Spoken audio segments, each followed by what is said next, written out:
Oke, kembali lagi di Jadi Pandit Preview. Kali ini gue akan preview pertandingan yang akan bermain di akhir pekan nanti, di mana Liga is back. Di mana IPL, La Liga, itu semua liga-liga Jerman, Bundesliga, dan juga Serie A itu main semua. Kembali lagi setelah jeda internasional, mereka kembali lagi akan bertanding, dan gue akan bahas beberapa pertandingan yang menurut gue akan seru. Oke, kita mulai aja dari Premier League. Premier League itu di hari Sabtu dimulai dari Liverpool berhadapan dengan Watford. Kita tahu sendiri bagaimana pemain-pemain Liverpool ini cukup banyak yang kemarin bermain di International Match Day. Dalam arti seperti Van Dijk, seperti Salah, Mane, itu semua dalam arti pemain-pemain yang krusial yang dipanggil oleh negara mereka untuk membela negara mereka di kualifikasi Piala Dunia. Dan ini menurut gue bisa menjadi suatu hal yang merugikan untuk Liverpool. Bukan soal kualitas, tetapi soal match fitness, di mana pemain-pemain seperti Mo Salah, pemain-pemain seperti Sadio Mane, Naby Keita yang memang bukan bermain di Eropa, tetapi bermain di negara Afrika, di negara asalnya, itu penerbangan itu kan tidak sebentar ke Inggris. Belum lagi dan jet lag dan sebagainya. Ya, ini yang membuat menurut gue akan sedikit merugikan Liverpool soal match fitness Mo Salah,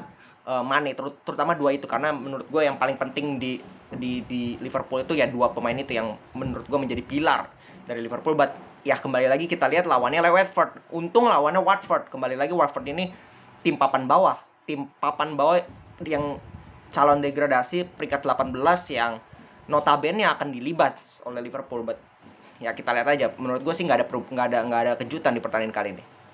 Terus kita lanjut ke jam 9, itu ada Man City berhadapan dengan Burnley. Ya, Man City ini juga kalau nggak salah pemain yang main di Brazil.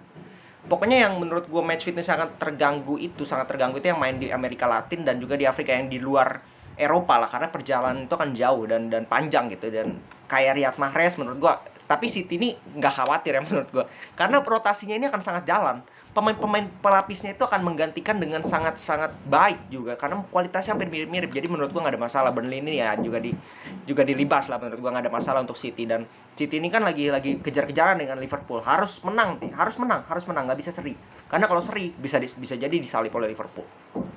Terus kita ke Chelsea berhadapan dengan Brentford, sama kasusnya. Chelsea juga ya banyak pemain yang dipanggil, tetapi pemain-pemain yang panggil itu mayoritas ada di Eropa. Jadi menurut gua secara match fitness tidak terlalu bermasalah, kecuali mungkin kipernya ya, kiper Mendy, dan juga siapa ya Ziyech nggak main. Ya praktis Mendy doang gitu yang main di luar. Jadi nggak ada masalah menurut gua. Terus kita ini seru. Ke jam 11:30 itu ada United berhadapan Leicester. Kita tahu di pertemuan pertama Leicester mampu mengalahkan Manchester United dengan skor 4-2. Kita masih ingat kan? Begitu buruknya Manchester United pada saat itu, bermain sangat buruk di King's Power Stadium, di mana markas dari Leicester City. Mereka kalah, dibantai 4-2 oleh Leicester City. Dan kali bermain di Old Trafford, mereka harus menang, karena persaingan tempat besar ini sudah sangat jauh untuk mereka. Bahkan Arsenal masih punya satu match, mereka sudah unggul 4 poin. Kalau satu match ini menang, mereka unggul 7 poin. Clear. Jadi MU tidak boleh kehilangan poin lagi kalau mereka mau masuk 4 besar. Kalau mereka nggak mau masuk 4 besar, ya udah nggak apa-apa kehilangan poin lagi. Dan ini menjadi PR yang belum menurut gue bisa ditemukan solusinya oleh Ralf Rangnick. Hampir setengah musim ya. Dalam arti setengah paruh musim, seperempat musim dia sudah menangani MU, belum ada perbaikan. Jujur belum ada perbaikan. Bahkan sekarang MU keluar dari zona 4 besar. Nah, ini yang menjadi problem dari MU sekarang, bukan dari sisi strategi, tetapi dari sisi pemain. Kita tahu pemain MU yang dipanggil ke timnas cukup gacor, terutama di Portugal. Bruno, Ronaldo bermain sangat baik. Inggris, nah ini permasalahannya, pemain-pemain yang dipanggil Inggris yaitu Harry Maguire terutama. Luke Shaw oke lah, masih bisa on fire. Maguire mendapatkan kemarin kalau nggak salah hinaan lah dari fansnya sendiri, bermain di Wembley Stadium.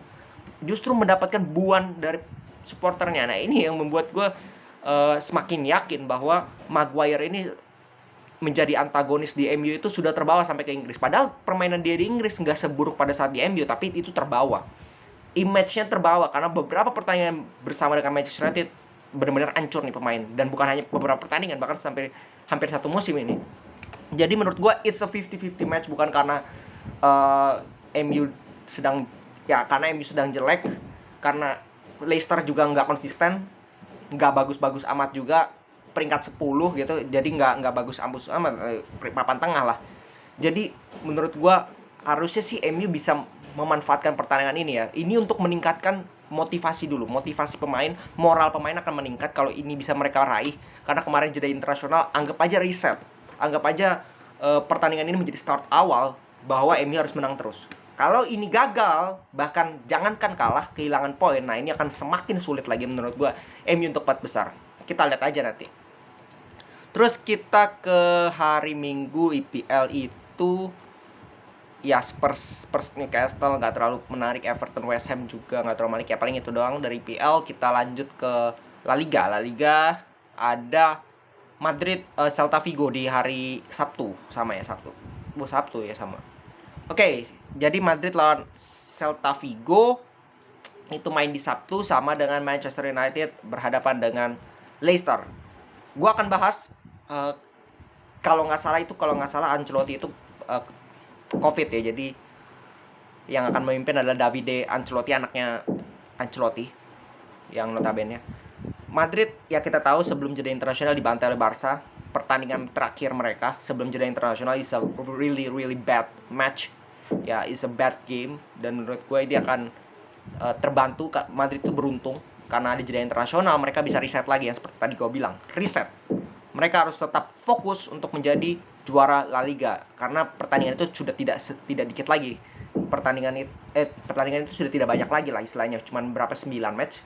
Jadi mereka harus tetap konsisten. Mereka sekarang ada di peringkat pertama, beda 9 poin clear dengan Sevilla di peringkat kedua. Jadi menurut gua sih nggak ada yang harusnya bisa dikatakan kecuali kemenangan untuk Real Madrid, karena ini sangat penting untuk menentukan perjalanan mereka untuk nanti bisa menjadi juara La Liga atau tidak. Itu ini yang menjadi start awal kembali lagi untuk menurut gue. Dan Celta Vigo is not an easy open.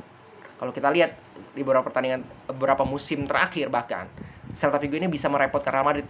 Bahkan Barcelona ya beberapa kali main di Abanca Balaidos ini ya, stadion Balaidos ini memang cukup tangguh gitu Celta Vigo. Tapi kita nggak tahu juga apakah Madrid bisa bermain dengan lepas, melupakan pertandingan terakhir mereka di El Clasico. Kalau itu bisa dilakukan, menurut gue ya harusnya si Madrid bisa menang ya. Jadi gue unggul ke Real Madrid murni karena Benzema kalau nggak salah udah balik juga, jadi ya bisa lah menurut gue. Nggak ada kata untuk seri ataupun kalah.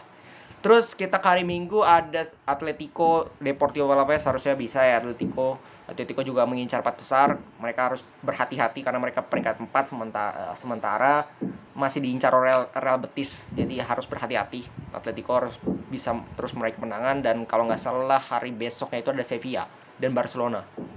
Ya, betul, itu pertandingan yang menurut gua akan menentukan posisi di klasemen. Siapa yang akan menjadi runner up. Pertandingan ini sangat penting untuk kedua tim, Barcelona maupun Sevilla. Barcelona kita tahu sangat on fire. Tidak ada celah menurut gue dari Barcelona penampilannya, terutama di La Liga.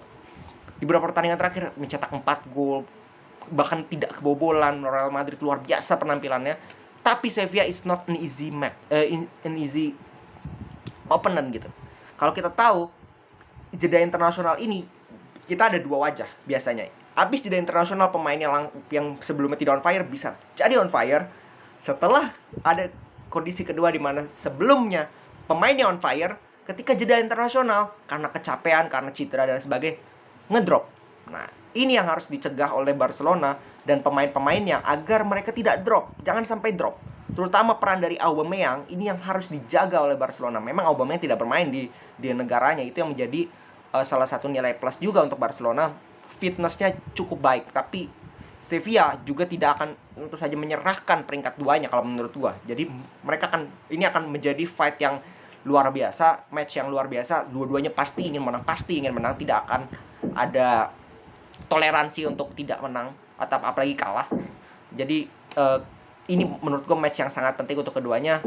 gue harapkan ya kalau bisa seri jadi makin jauh ya dengan Real Madrid. Oke. Mungkin segitu aja. Oh, Juve Inter ya, dari Serie A Juve Inter cukup seru nih kalau gue bilang. Ini juga Juve kan peringkat 4 ya sekarang, Inter peringkat 3 loh. Ini selisih poin tipis sekali. Kalau Juve bisa menang dilangkain, walaupun Inter masih punya 1 match. Jadi ini penting juga Juve perlahan-lahan kalau kita lihat di Serie A mulai menemukan performa yang stabil, bukan gue bilang baik, tapi stabil. Menang 1-0, menang 1-0, menang 1-0, selisih 1 gol, selisih 2 gol. Nggak ada masalah menurut gue, yang penting itu berjalan dengan konsisten, berjalan dengan stabil, dalam arti nggak kalah menang, tapi menang walaupun tipis, nggak ada masalah menurut gue untuk Juve. Dan itu di DNA Juve Allegri ya seperti itu, bermain dengan statis, bermain dengan lebih memperhatikan defense ya. Mereka lebih defense-nya diperkuat dulu, baru sesekali mereka bisa cetak gol dengan efektivitas. Nah, ini yang penting. Dan Inter kita tahu sendiri, kemarin itu sebelum paruh musim main luar biasa. Tapi setelah paruh musim mengalami penurunan. Dari 5 pertandingan terakhir mereka seri 3 kali loh. Lawan Milan, lawan Torino, lawan Fiorentina. Jadi Inter sedang dalam kondisi yang tidak baik-baik saja juga di Serie A. Jadi kita kalau lihat ini pertandingan yang sangat seru, main di stadionnya Juventus, kandangnya Juventus, Allianz Stadium. Jadi menurut gue ini 50-50 match. Kita akan lihat nanti siapa yang akan menang. Itu akan mempengaruhi juga secara moral, secara peringkat juga akan mempengaruhi. Jadi ini akan menjadi match yang seru juga menurut gue. Oke. Ya segitu dulu preview dari gue. Kita akan kembali lagi untuk review nanti ya, review match-match yang tadi gue bahas. Oke. Segitu dulu, salam sepak bola.